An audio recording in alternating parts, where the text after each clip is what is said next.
因为你知道牧场会产生很多的废水出来，那我们以往的话呢，我们会去就是经过我们的污水处理设施3段的处理之后呢，它会直接排出去。那当然我们排放也不是随意排放，我们也是有去跟水利会申请排放许可证，那去排放出去。可是它会依照你排放的量然后去计算你的水污染防治费，所以这笔费用也是变成是我们一个成本。以前的废水没有，就是都是直接排放，然后那个沥出来的那个牛粪啊，都是请人家载，然后一趟大概都3500啦，然后1个礼拜需要2趟。我们是在107年就加入这个计划，那发现这个计划对我们牧场的帮助很大。除了污水得到处理之外，主要是我们的牧场，我们会去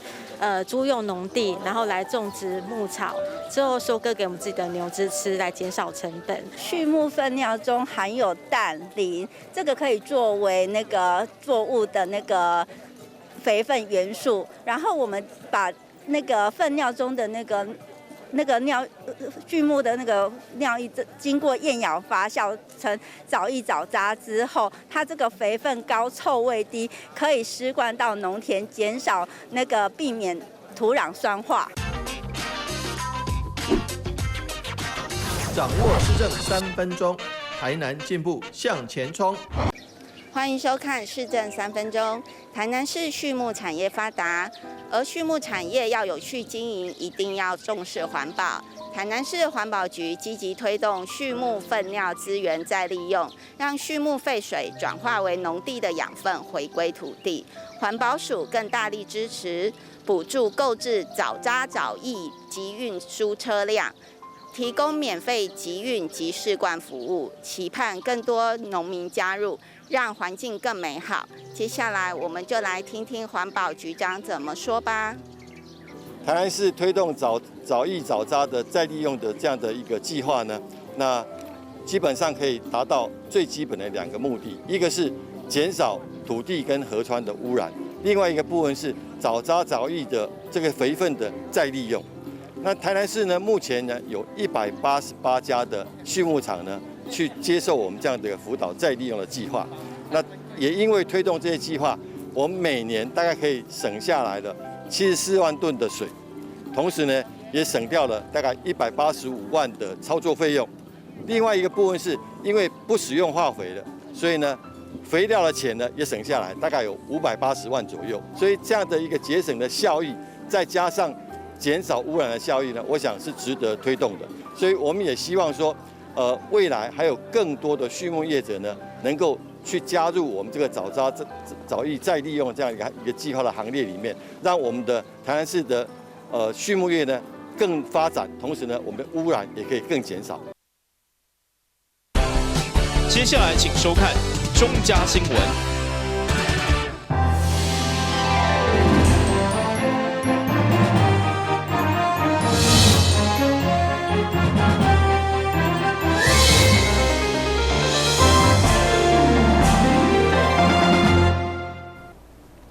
另外是关于欢迎收看6月10日中嘉台南电影新闻。面对疫情，3基金界、市府甲各界联合扩大筛检，其中主席基金会所管的2座做核实筛检站，预计一天连做到300-500人的量。面对5日节来临，市长表示，这个量一定有够。不过也是呼吁北部民众尽量莫回乡，如果不得已回来，嘛一定要做快速筛检，以确保家己健康，维护大家安全。经过1礼拜的赶工，位伫南区商业娱乐中心甲清华体育公园2座主席基金会关前的组合屋筛检站，上午正式完成。由主席基金会花莲总会执行长严博文透过视讯连线的方式，关正予台南市政府，由市长黄伟哲代表接收。请执行长接感谢状。好的，感恩，谢谢我们的这个结缘品顺利的从这个空中善用科技的来接获到双方的这样子一个祝福。组合屋的筛检站占地大约30坪，民众只要摕着健保卡来插卡，就会领出筛检棒甲试管。伫外面透过组合屋的隔离，就会用完全采检甲化验，而且内面阁是镇压的环境，有空调的设备，采检人员完全袂去接触到受检人员，因此会用的唔免穿隔离衣。一天的量能大约会用达到300至500人。我们这个虽然是组合屋的筛检站，但是我们里面的设备是针对防疫人员，我们都会给他做一个保护，因为里面我们是采正压的环境，所以外面的脏空气它不会跑进去，所以在里面做采检的人员，他们本身就不必再穿所谓的隔离衣。就不会，然后在里面又有冷气，所以会是一个很舒适的工作环境。哦，对这些检疫人员，除了对他们的保护以外，哦，也可以让他们有一个很愉快的心情来执行这个任务。卫生所的话，因为它受限于环境跟设施，所以它大约只有1组人员可以在这里来运作。但是我们实际给我们这个筛检站，实际上我们有准备是要。对，把它转成是一个大型的筛检站，但是因为我们这里有3组，可以同时有3组的医师、3组的检验人员，可以马上来这里执行所有的快筛检验。所以我们有预计，就是在这一次的端午佳节有3天的连假，我们北部要访问南部的民众，我们也安排要来这里做检验，这里的量能可以相当大哈，我想一天。至少可以超过200-300人以上，只要是流程做得很顺畅的话，可能也可以再超过了哈。因为有3组人员，他马上采完，马上这里检验的话，事实上它的效能会很快。面对这次端午连假，虽然政府呼吁爱家乡就尽量留伫个原地，避免人员甲病毒的流动。不过，针对这间的铁路甲高铁、公路的订票，转来台南大约有3000人定位，市长呼吁。如果一定要回来，嘛要做好筛检。伊相信台南的筛检的量一定有够。端午节估计有3000个人，3000多个人会从北部，至少了会从北部南返。那因为不加上自行开车的话，至少大众搭乘台铁、高铁跟国道客运至少有3000多个人。那这3000多个人，如果依照这个新北的，如果通通3000多个人来筛检的话，那依照双北的部分筛检起来，可能搞不好就有1%嘛的确诊率嘛。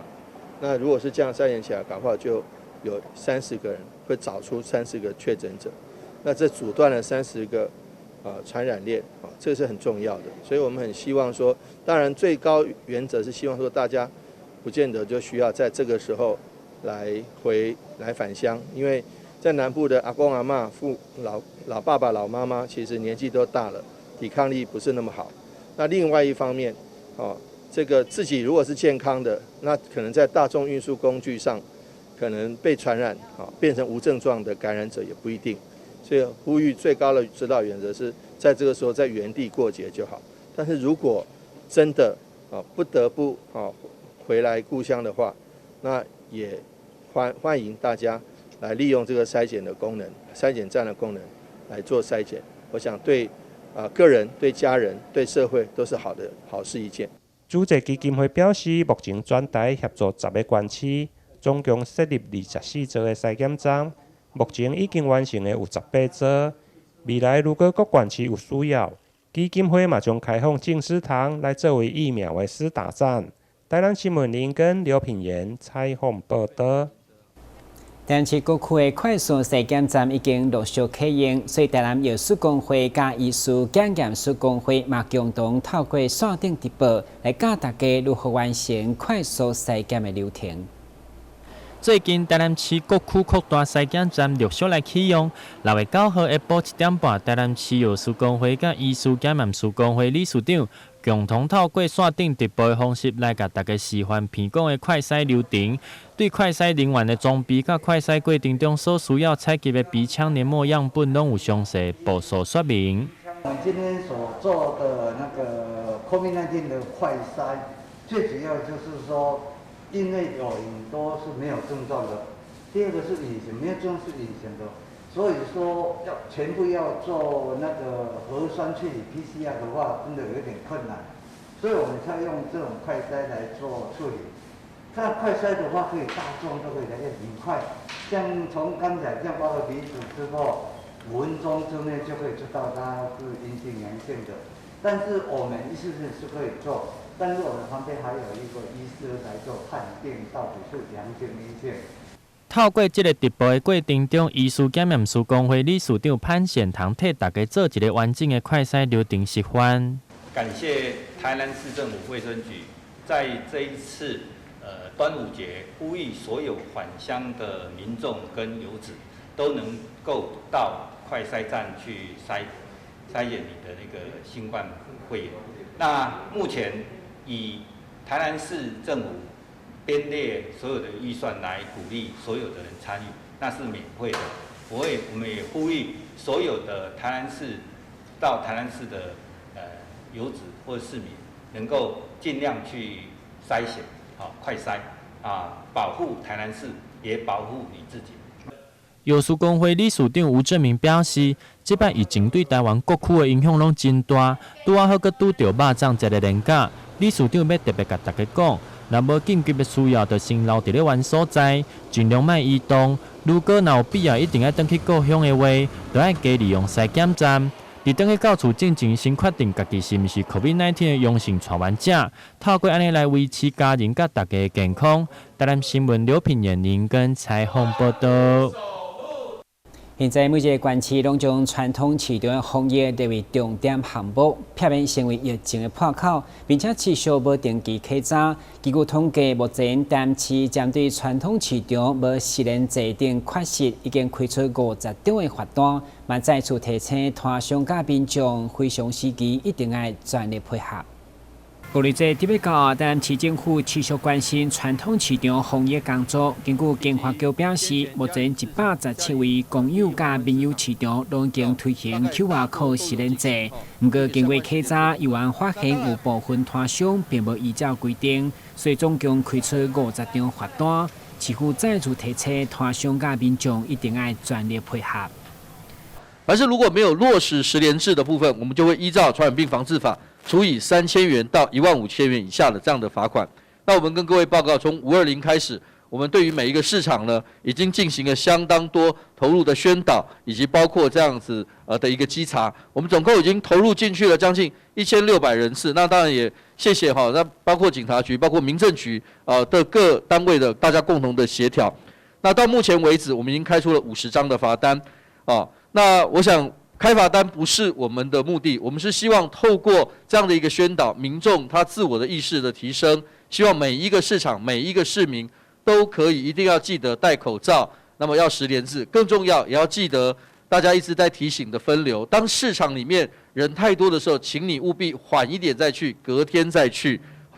对着8年的当菜市来讲，虽然历史悠久，不过伫自治会努力，防疫脚步拢是超前作为，包括封片直接出入口，设立 QR code 提供民众实联制，或者是采取分流，会当看见人潮宾客有较少。当年会长嘛规讲是甲外省平台合作，减少外出采买拢有关系。消费者少，像市政府要帮阮这配送这款小短腿做了是真好，所以可能会当推广到别个市场去。因为阮东菜市的小短腿，市政府阮辅导的真正成长率很高。阮应该是算台南市超前部署。阮提早差不多1个月，阮就开始已经拢有管制啊呢。因为消费者也无方便啦。因为阮红卡村三海门，阮8个口呢，有8个口，8个出入口，阮红卡村3个口。3个口人消费者嘛讲拢无方便，阮无方便嘛，这也是非常的时期啊。大家较忍耐，大家互相体谅，大家来遮采买，唔当像较早呢，讲大家去话2句啊，较长去，一路买，大家拢较早转去厝里，莫等市场内底倒流啦。一定爱实联制啊！有，足早阮就已经做实联制 QR code， 阮拢有做。主题会强调，非常时期虽然造成民众无方便，不过一定要有非常的手段，才当杜绝潜在危机。其中透过电商平台，互民众伫厝卡电话地当取回宅配服务。实施以来，摊商订单愈来愈多，都要互大家减少出门自急的风险，嘛开拓摊商新的商机。台南新闻顾文吉何乔邦采访报道。先休息一下，马上回来新闻现场。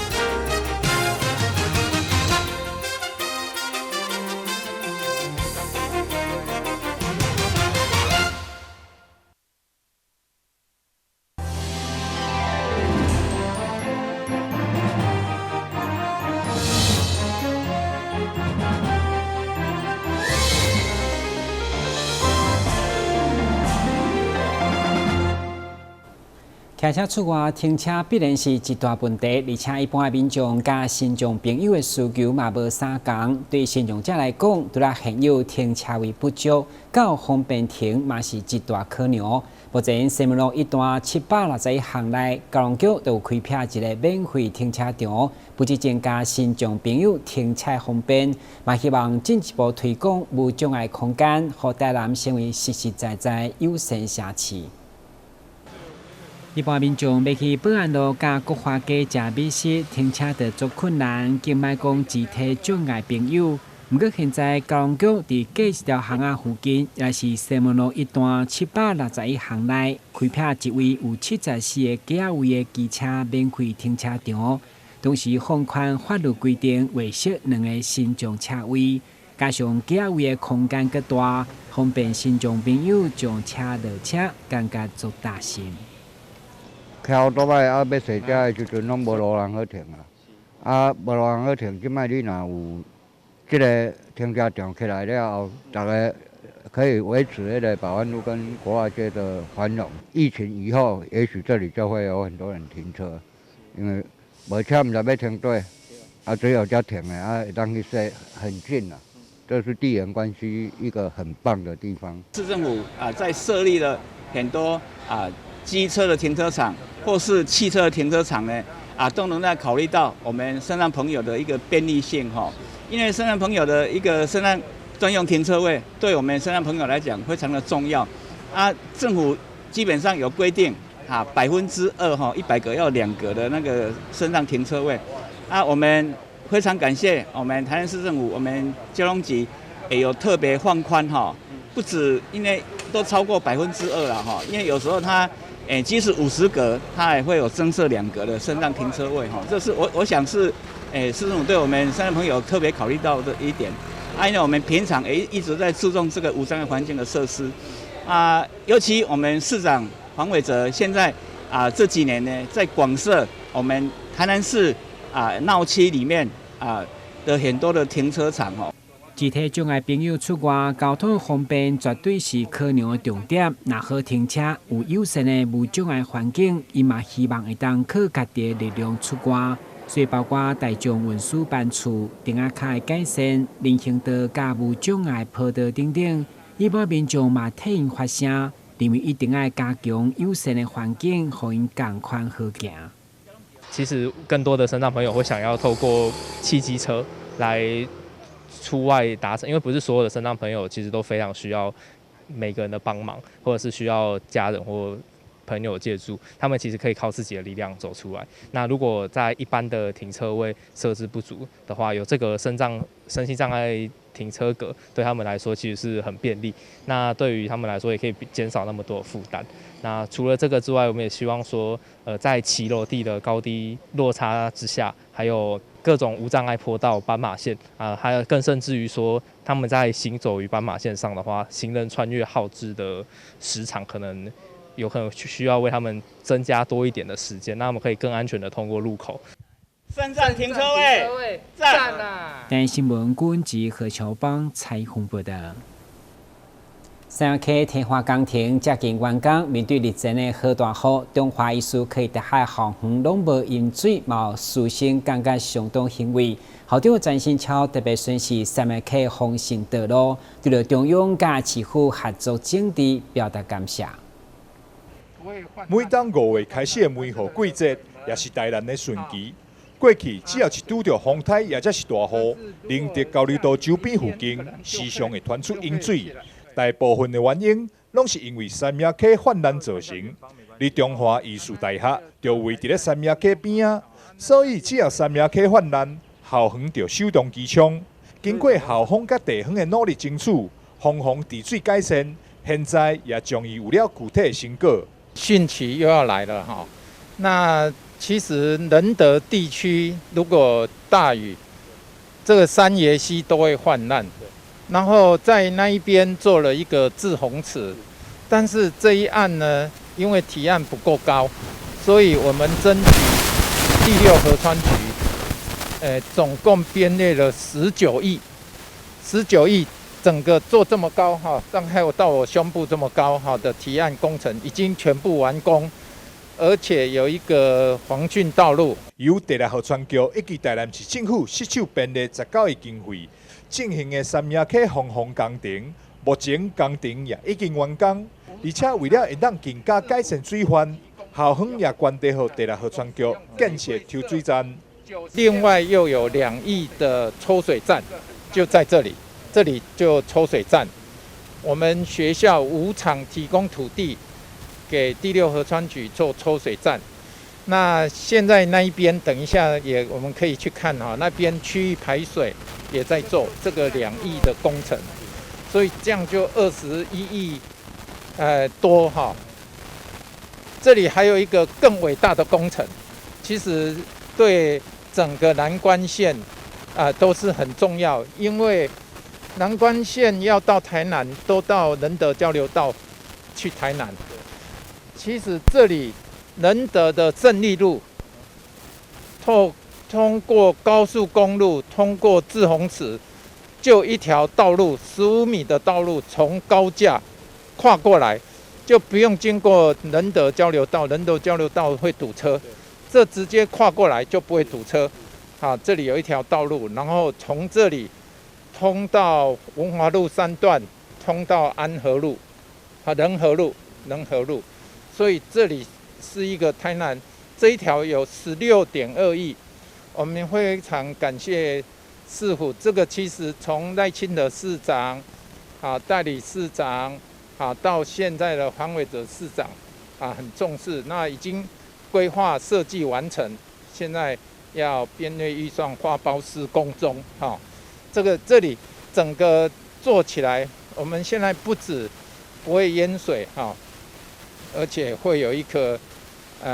华医大道，可以这样讲。詹信超校长表示，为了解决校园水患以及仁德交流道交通问题，经过2年市长的努力，已经规划设计完成，为仁德胜利路下过高速公路từ丰池到中华一带15米宽的高架道路，未来在完工了后，不只会当大幅疏通仁德交流道的交通量，也予学校增加一条新的另外道路，也提升了师生交通更大的便利性。台南新闻张硕伟采访报道。接下来关心详细天气变化。现在是坐云后地站旅中好天气，温度27度到32度，落雨记录3成，海面平均风力4级到5级，上大阵风8级。以上就是6月10号的中嘉台南电新闻，非常感谢你收看，咱再会。